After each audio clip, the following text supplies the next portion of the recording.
So it's been some time since I got to see Doctor Sleep last night. I got to sleep on it and think about it a little bit more. And I just have some more thoughts on it. I will say, to give a little plot synopsis, no spoilers here. It basically picks up, 40 years after The Shining, we pick up with Danny Torrance showing how his life has turned out since the events of the Overlook. And Danny's kind of a troubled man. He's an alcoholic, basically going from place to place. And finally, he finally comes to the realization that he must stop drinking and clean up his life and get his life together. He's still having visions of Dick Halloran, gentleman played by Scatman Crothers in the original movie, and they still talk every now and then. And Danny decides to take a bus and he gets off at this little town in New Hampshire. And he meets a new friend who takes him under his wing, helps get him sober, and finds him a place to live. And he gets a new job working in a hospice home for the elderly. And that's kind of where the title Doctor Sleep comes in. And really, the film takes his time reintroducing us to this character, Danny Torrance. Ewan McGregor is awesome, very understated, but very well acted. He does a great job. Cliff Curtis plays his best friend once he gets there. And eventually, as we go along, like I said, the film takes its time. It's very deliberate. It doesn't rush. So if you have a short attention span, I could see you having issues with this film. But once, eventually, Danny meets through The Shine this little girl in the town in New Hampshire that has a shine too. Her name's Abra. And she reaches out to him because she's having these visions. And eventually Danny decides to help her. And then we go to our villains. The main villain, Rose the Hat, played by Rebecca Ferguson, who I loved in this movie. She's charming, kind of sexy, but dangerous and just downright evil in some aspects. She plays the whole spectrum of it. And her group is called the True Knots, this kind of cult. I know last night I said they remind me of the vampires from Near Dark, where they're kind of like gypsies. They go from place to place looking for people with the shine so they can feed off of it. It helps them stay younger. So in that respect, they're kind of like vampires, but without the fangs and biting somebody's neck and sucking blood. It's more like, and they feed off fear and pain. And eventually the True Knot discover Abra and realize how powerful she is, and they must have her. Because they discuss how it's harder and harder to find people with the shine to feed off of. And that's where Danny and Abra must team up to help save Abra. And eventually we go back to the Overlook. And I will say, and I don't think this is a spoiler because in the trailer, we go back to the Overlook. That's not a surprise. That is the last part of the movie. So basically the first 3/4 of the movie takes place outside of the Overlook. So if you're looking just for a movie that they don't rush to the Overlook, it's not how this movie goes. And I know the book Doctor Sleep has nothing to do with the movie by Stanley Kubrick. But Mike Flanagan, the director, did a really good job. I've never read Doctor Sleep. I never read the original Shining book. I know Stephen King does not like Stanley Kubrick's version. But if you're going to make a sequel and you're going to try to sell it to people, you have to tie it to Stanley Kubrick's version because that's what people think of, especially in the cinematic universe. I mean, the 97 miniseries was, all things considered by most fans, it's not a great movie in any aspect, especially compared to Kubrick's version.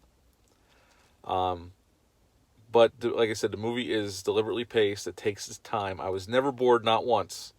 Some people might have a problem. I think I said last night it was 2 hours and 24 minutes. Actually, the movie's 2 hours and 31 minutes, which is a long movie. But the movie kind of reminded me of a cross between, and all these movies, the source material was written by Stephen King, kind of reminded me of a little cross between The Shining movie, obviously because of the Overlook, and then like Shawshank Redemption and Green Mile, kind of all wrapped into one. I know that sounds like a weird combination, but that's kind of the vibe I got from it.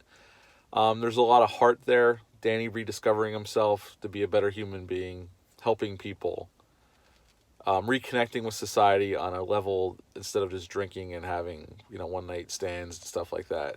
He meets a good friend. He meets Abra, and he actually cares about her, and he wants to help her with her, give her advice about the shine, and help her with the dangers that are coming.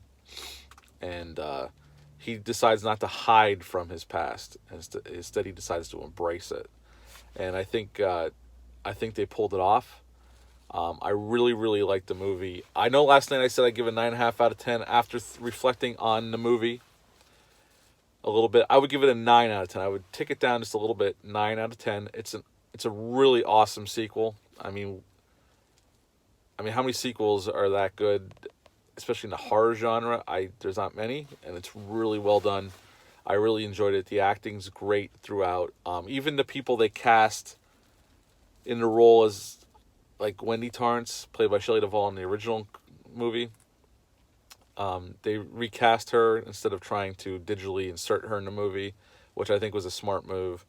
I really appreciate that, instead of trying to digitally de-age somebody, or, they hired a new actress. Alex Esso is in the movie. She plays Wendy Torrance, and I gotta say, her mannerisms and the way she talks reminded me of Shelley Duvall. She doesn't look exactly like her, but you can get the essence of it, and she was great. And the gentleman they got to play Jack Nicholson's character, Jack Torrance, in the movie, he makes an appearance. He did good. He did really well. And again, I appreciate that they decided to recast instead of trying to digitally insert Jack Nicholson into the movie or de-age him. I think that's in vogue right now. And I know with The Irishman coming out, which I can't wait to see, they're touting that, the aging process on Pacino and De Niro. But for this movie, considering the iconic performances by Jack Nicholson, it was better just to recast. And it obviously could be controversial for people that love that movie. I love that movie. I wasn't bothered by it. I thought it was the right thing to do. But yeah, it's definitely a very worthy sequel to the original. 9 out of 10 for me. I just took down this a little bit. There's a few things I didn't care for. It's not worth going into right now, but I will definitely can't wait to see it again. But if you love The Shining, I think you'd like this. There's definitely more supernatural elements to this movie than Stanley Kubrick's movie. Not that there wasn't in that movie, but there's definitely more in this movie. So that might throw some people off that loved the first movie, that never read the book. To me, it didn't bother me. I embraced it. Truly great villains in the movie. They kind of flesh out the True Knot, how they operate, why they do what they do. And they're basically a roaming band of gypsies. And like I said, they remind me of the vampires from Near Dark. If you've ever seen that movie with Bill Paxton, Lance Henriksen. This kind of reminded me of these people just go from town to town looking for these people to shine so they can feed and stay young. And that's kind of all they do. And eventually they set their sights on Abra. And that's how the movie unfolds.